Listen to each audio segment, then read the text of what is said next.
Tom. Hello. Hi. Hello. How you doing? Thanks very much for coming and chatting. Well, the thing was, because you were sat here with brilliant comedian James Acaster. Brilliant comedian James Acaster, yeah. And you are brilliant as well. Yeah, but we were sat over there. But we were trying to give you a bit of space because you think that all their artists are probably breathing. No, we were just chatting about Prometheus. Prometheus? Yeah. Did you break some new ground? No. It came out on Friday. Okay, I haven't seen it. Yeah, it was awful. Not good. I saw it at the IMAX, which is just down the road. And is it in IMAX 3D? Yeah, and that's the best thing about it, because we had good seats, and it's huge, and it fills your entire field of vision, and visually it's amazing, but there's absolutely no characters, all the dialogue is atrocious. It's just, I was gutted, I was absolutely gutted. I just thought it was... Because you were looking forward to it, were you? I think that's the most I've looked forward to a film since maybe The Dark Knight. Yeah. Like, I wasn't reading any reviews, I wasn't reading any, like, even watching trailers for it, and, denying myself all the little bits and pieces, and then you watch it, and you just think, oh god, Ridley, why? Nothing. Why'd you do it? There's nothing, the only thing if you're going to go to the cinema to see it, you should go and see it in IMAX 3D, because it's really good 3D, and it looks visually amazing, but it's just rubbish. Yeah. Yeah, no, I mean, I think IMAX is the best way to see a 3D film, isn't it? Unless you're sat at the side. Right, yeah, no, that's not you good. spend the whole time doing that. But actual, just normal 3D, I can't, it just gives me a bit of a headache. Yeah, I went to see The Avengers in 3D. Yeah. And I thought the 3D was rubbish. The film's good, but we would... you come out of it with a headache, and also it's quite distracting, because you're looking around at bits that really shouldn't... Well, that's the thing I found with Pirates. Have you seen Pirates? The Aardman thing. Yeah. I didn't see it. Well, because there's so much going on. Yeah. The 3D's gonna draw your attention to one bit of it. Yeah. It's not good. Because I really like the Green Hornet in 3. I really like the 3D in the Green Hornet, because they were all like cardboard cutouts. Yeah. Apparently that's bad 3D, but I really like the way they did that, because it was kind of stylistic. Where there'd be something happening here and it looked really flat. But 3D's rubbish, really. Not good. And I think it'll be something that will pass. And I hope so. Well, yeah.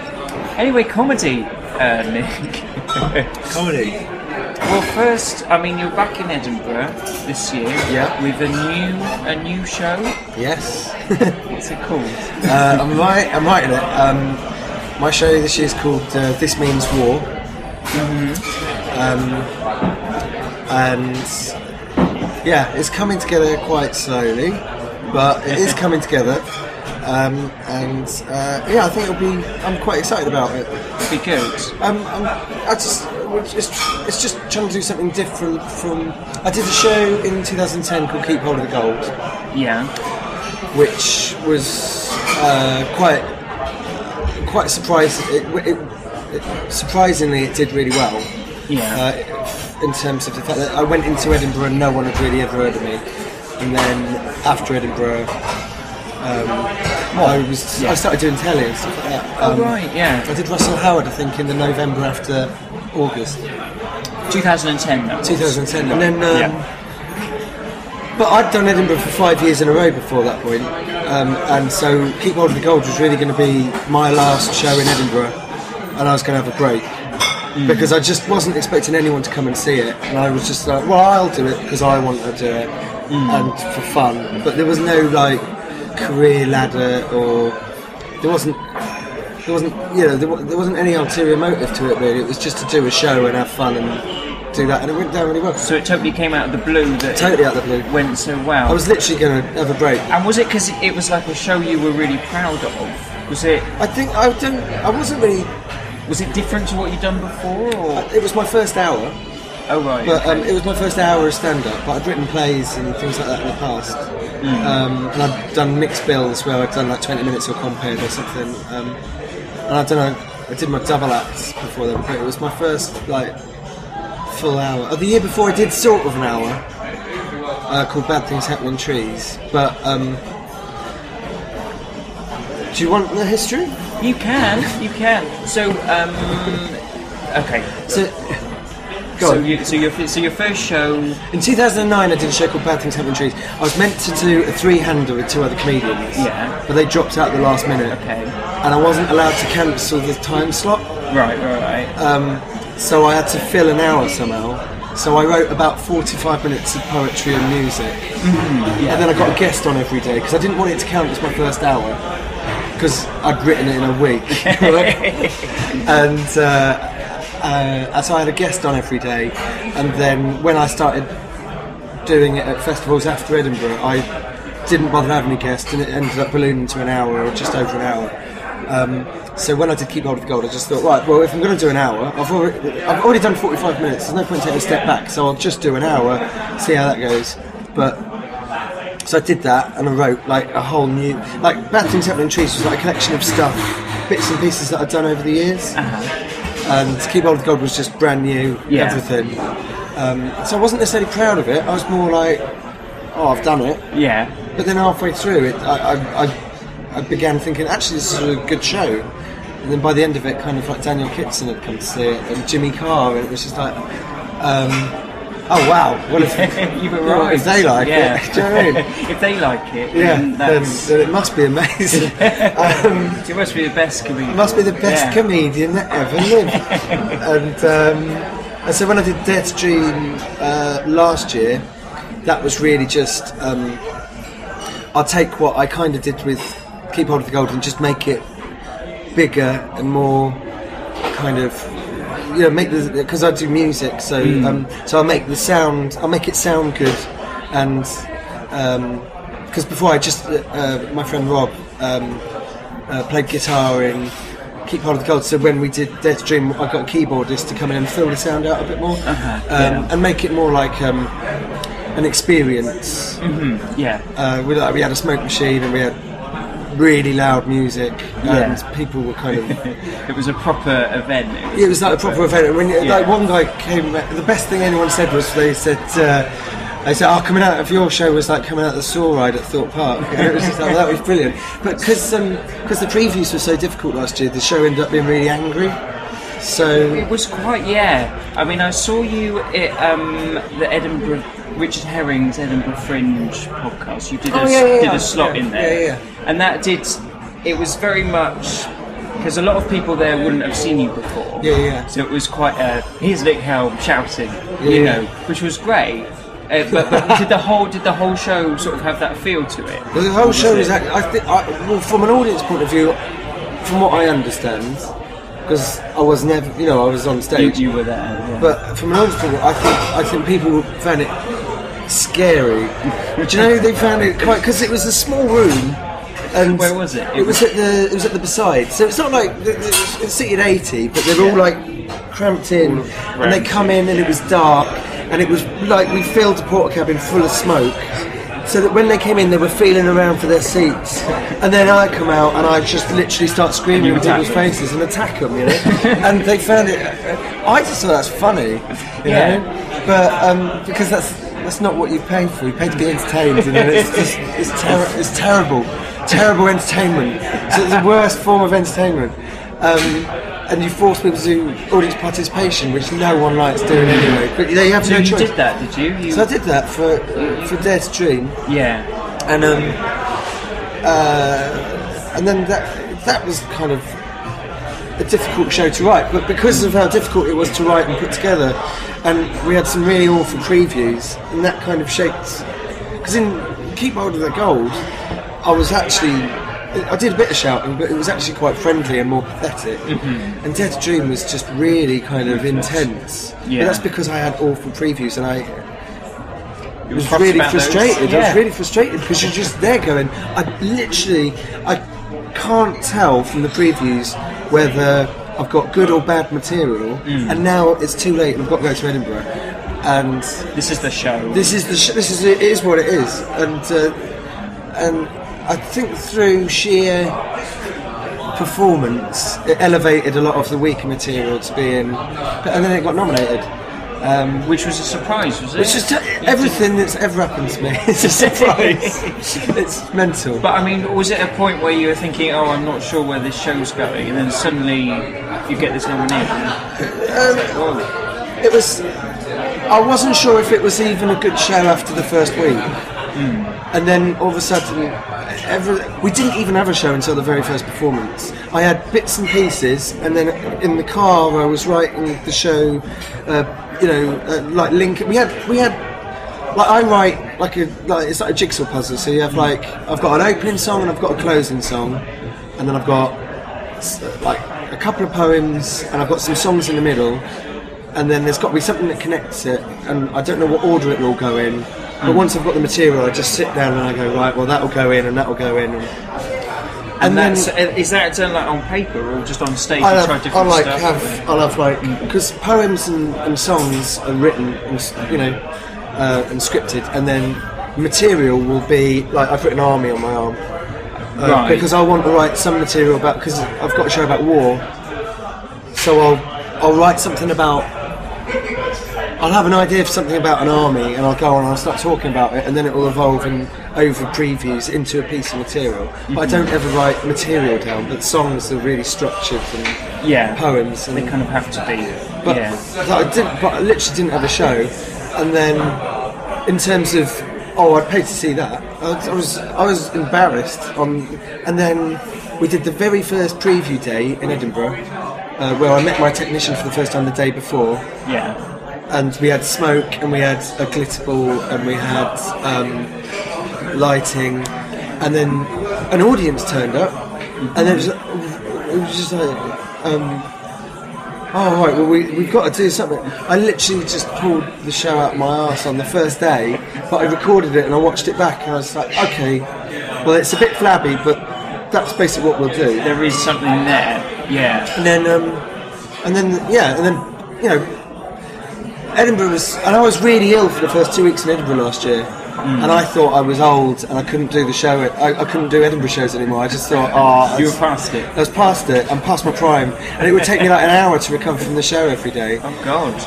But I was really ill, and I didn't realise it. I just thought. I just thought you were old. I just thought I was old, and then at one point I got over whatever it was. It was like a virus or a flu or something that you're just completely almost debilitating. So I'd do the show, and then I'd go home to bed and I'd sleep for 12 hours, and I'd get up and I'd do the show, and I just thought, oh, I've really fucked it, and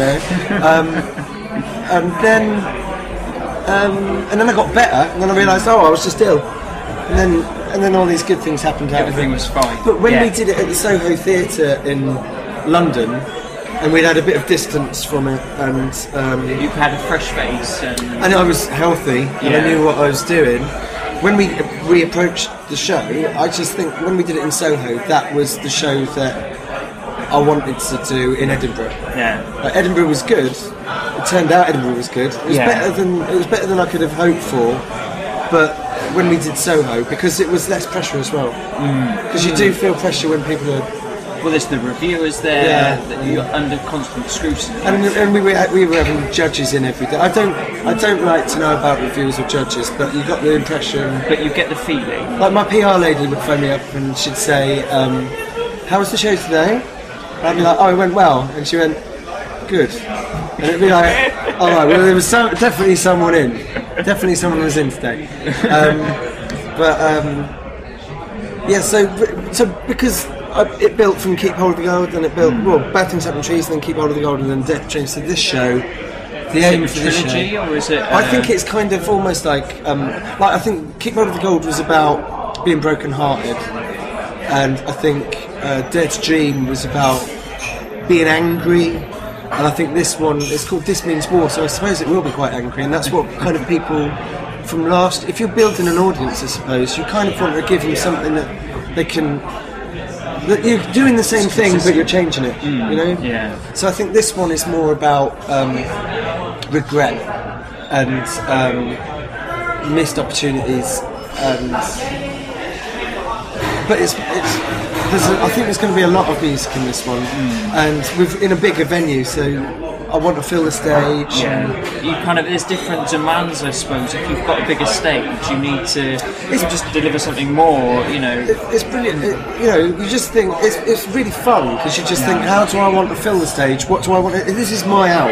Yeah. If I'm doing a mix, if I'm doing 20 minutes in a gig, you go right. Well, I'm working for them. The audience haven't paid to see me. Mm-hmm. They've paid for comedy. I'm an aspect of. I'm a part of the night. But if you're doing an hour, you go, this is my hour. What do I want to do? And then you can imagine anything you want and do it. And I mean, you've got a certain responsibility to the audience because they're paying. But then at the end of the day, it's you. But they've paid to see you. So there is kind of people were, when we did Dare to Dream, people were running out of the show halfway through, 5 minutes in. They were running.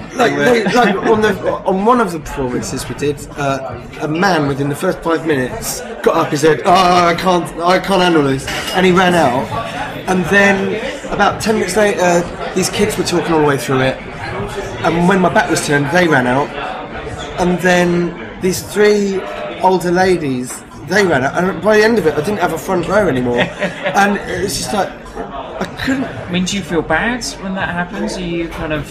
Well, they've missed the joke. Right, yeah. Because I can't... The aim isn't to upset. I don't do offensive material. The aim isn't to offend people or upset people. It's a bit of fun, and you've missed the joke.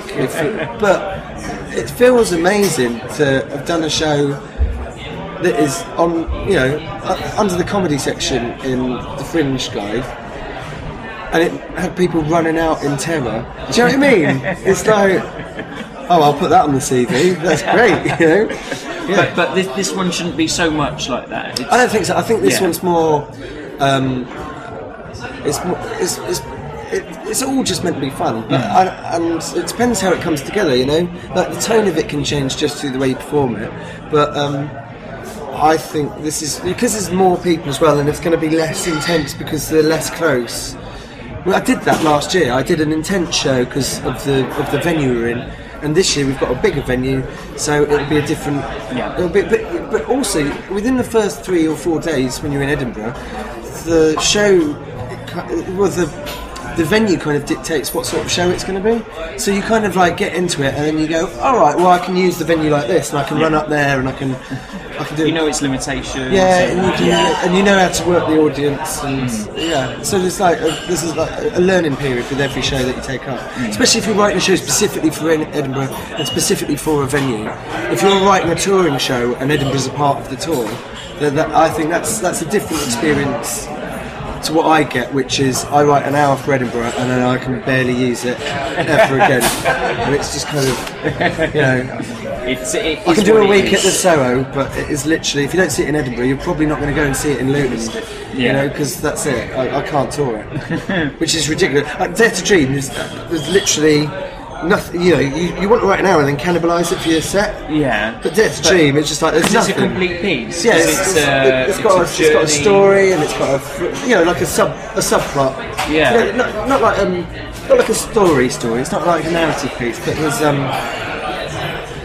there's subtext, and everything is kind of related to the theme of aspirations and dreams. So war is just kind of like, everything is about conflict and pain and agony, but and struggle, and that's kind of what This Means War is going to be about, or is about. But it is, Now I saw a Channel 4 thing. Is it Comedy Blaps? Comedy Blaps. Blaps, yeah. Now, is that quite a recent thing? I only saw it the other day. Although I'd seen the poem before, but I did that at Richard Herring, didn't I? Exactly, yeah. The Comedy Blaps. What happened with that? Just from having a good Edinburgh really last year. Was that from last year's Edinburgh show? No. Well, I think what happened was Channel 4 came to see me in Edinburgh and then invite me in, and they said, we'd like to work with you on these blaps, because they used to do comedy labs, right? But where you do a half hour, and they're trying something different now. So they give you a budget, and you've got to produce like 12 minutes worth of material. Yeah.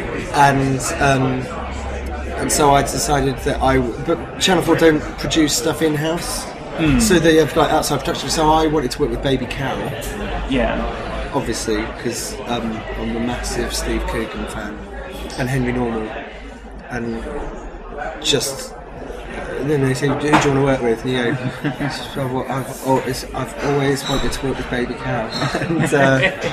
And they came to see my show. Like Henry Normal sat on the front row of my show. And I came out, and the first thing I saw was Henry Normal. I thought, oh, thanks, front row, that's brilliant.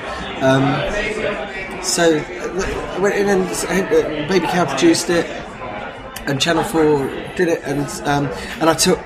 So I think. What were they? There was I Fancy the Pants Off For You was the first black, and we took that from Keep Hold of the Gold, and then the poem came from Bad Things Happen in Trees, and the 15 Reasons one, which came out today, that came from Dare to Dream. And we kind of like, is there a link? And like the first song is about meeting someone and fancying someone, the second song is about imagining your life with them, and then the last song is about the end of a relationship. So it kind of has like a 3-part arc. Yeah. But yeah, it's just. But it's quite nice that it can live on. Sort of bits of your show that you kind of think are only for Edinburgh, or to a wide audience as well, not just a comedy club audience. Yeah, I think so. And we work really hard on them. My friend John Leash directed it, and we worked with a producer called Ali Karen, and she produced it, and we all work really hard on it. And we've had really good response from it. I've just worked so hard on it. I worked hard on them, and I'm just really proud of them. But I don't know what that means, but I just think that they're good. Yeah. But in terms of like moving stuff around and being able to tell a story by taking bits and pieces from different shows, not that I don't think anyone's really overanalyzed it like the way that we overanalyzed it when we were making it. Yeah. But we definitely said, well, there's a beginning, a middle, and an end. And it's kind of like there's some vague plot there if you want to follow it through like that, and if not, they work as individual standalone pieces. But then also, I mean, if you've put so much thought into something like that, sort of someone watching it, they're not analysing it in the same way, but it shines through that it's something you've worked really hard on. Well, we just really wanted them to be good, Yeah, exactly. And you just like go, I don't. If you're going to spend, you only have a certain amount of time in your life between August and August. You've probably got about 6 months. I normally have a little break in September. Okay. And then in October I start thinking about what I want to do with that 6 month block. And this is the first year that I've ever had the opportunity to kind of go, I want to make something, and have people say, well, we will fund that. And so you want whatever you work on to be as good as you can make it. And so we did these 12 we spent 7 months making 13-14 minutes worth of online footage. But then I think it's worth it to concentrate on sort of and make that good, Yeah, but at the end of the day, when everything is over and you don't have a career anymore, or you're dead or whatever, all you've got really to like speak as a performer is the work that you've done, and that's your legacy, really. So I overthink things like this, but I just want everything I do to be as good as I can make it, and I think that when you bear, not that anyone would ever do this because they weren't part of the process, but when you take into account the limitations that you have with budget and time, and like we had enough budget to film for 2 days, so everything that we did, we had to plan it to the tiniest detail, and then we had 2 days to get it all filmed. And when you're filming, you run out of time to do things, so you're making compromises. And that's all part of the creative process. It's always about compromising, but whether you can live with that. Yeah. And I just think, and sometimes because of all the compromises you make, you end up with a better. It's like the difference between Star Wars and Phantom Menace. And George Lucas had to compromise all the way through making Star Wars, but when he made the Phantom Menace, he was a multi-millionaire that could make anything he wanted, and no one said no to him. And Phantom Menace is rubbish. And so when you compromise, that can sometimes bring out the best thing, because you've got to be creative the way you think about it.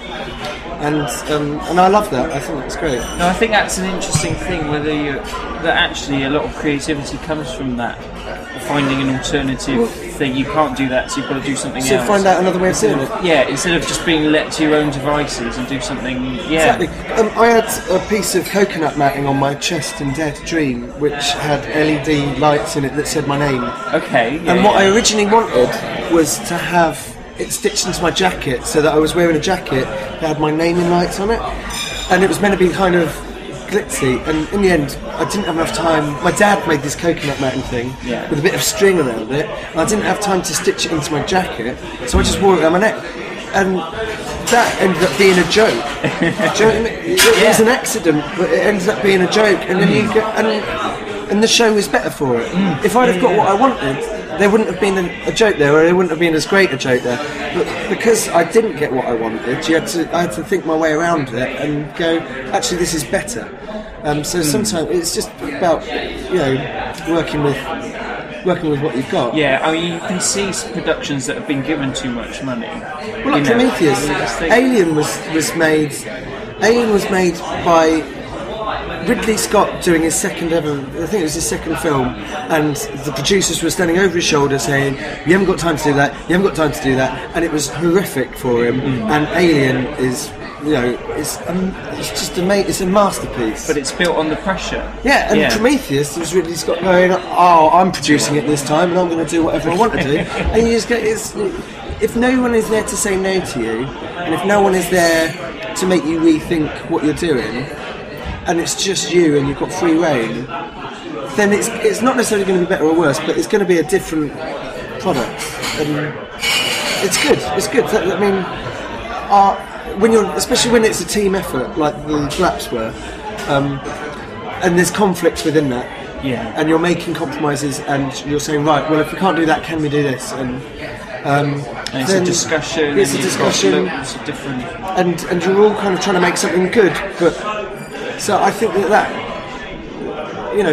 creates the conflict within working in a group of people, creates something that's different from just having a dictatorship. Yeah, I think that's that's good. I think